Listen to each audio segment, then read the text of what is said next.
প্রথমত বলি যে অন্তর্বর্তীকালীন সরকারের সাথে যে আলোচনাগুলো হয়েছে সেই আলোচনায় আমি ছিলাম না।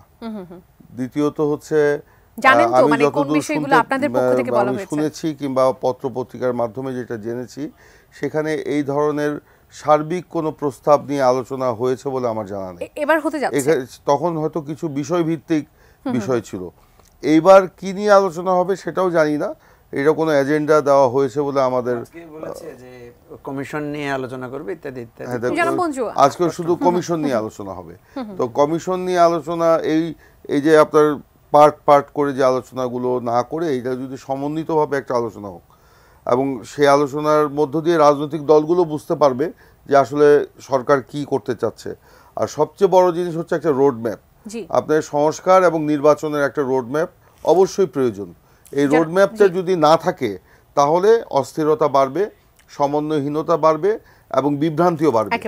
এবং সেই জন্য আমি বলি বাস্তবিক এবং যৌক্তিক একটা বিষয় নিয়ে আমাদের এগিয়ে যাওয়াটাই আমাদের লক্ষ্য। আপনার মন্তব্য।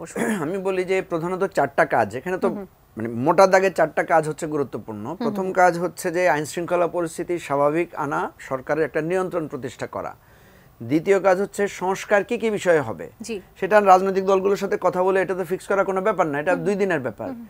থার্ড হচ্ছে এই ইমিডিয়েট যে গণহত্যাটা হয়েছে সেটার বিচার প্রক্রিয়াটা শুরু করা, কারণ এটা নিয়ে বারবার সবাই, কারণ রক্তের দাগ শুকাচ্ছে না, মানুষ আহত এখনো হসপিটালে এখনো মারা যাচ্ছে ছাত্ররা।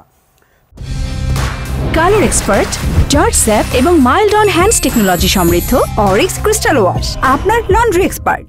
চতুর্থ হচ্ছে নির্বাচনের একটা রোড ম্যাপ দেয়া, যেটা প্রিন্স ভাই বলেছেন।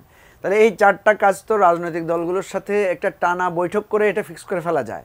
কারণ রাজনৈতিক দলগুলোর তো এই ব্যাপারে বললেই হয় যে আপনারা কি কি সংস্কার চাচ্ছেন, আমরা কি কি সংস্কার করব। এটা তো একটা বাইলেটারাল ডিসকাশনের ব্যাপার। আপনি যদি বলি যে আমি 16টা সংস্কার করব, আমরা রাজনৈতিক দলগুলো যদি বলি যে না আপনি 14টা করবেন, এটা তো আমরা আলোচনা করে ঠিক করবো যে আচ্ছা ঠিক আছে 16টাই করেন। এখানে টাইম ফ্রেম ঠিক হওয়ার ব্যাপার। এই জায়গাটায় আমরা দেখছি যে কেন যেন এখানে একটা জিনিসের মধ্যে ঘুরপাক খাচ্ছে। আপনি দেখেছেন যে প্রধান উপদেষ্টা যখন প্রথম ভাষণ দিয়েছেন উনি কিন্তু বলেছেন আমরা একটা রোড ম্যাপ দিব। তো রোড ম্যাপ তো এখনো দেন নাই। আমরা বলছি না, আমরা চাপ প্রয়োগ করছি না, আমরা বলছি যে আপনার রোড ম্যাপটা দেন। আবারও বলছি বাবলি, এই সরকারের ব্যর্থতার, এই যে সংস্কারের ব্যর্থতার দায় কিন্তু রাজনৈতিক দলগুলোর না, দায় ওনাদেরই হবে। আমরা শুধু এই জিনিসটা পরিষ্কার করছি যে আপনারা কোথায় কোথায় ফেল করছেন। আপনি দেখেন এখন পর্যন্ত যে বিচার হওয়ার কথা, যে আন্তর্জাতিক ট্রাইব্যুনাল, যেটা অপরাধ ট্রাইব্যুনাল, সেখানে এখনো বিচারক নিয়োগ দেওয়া হয় নাই। জি জি জি।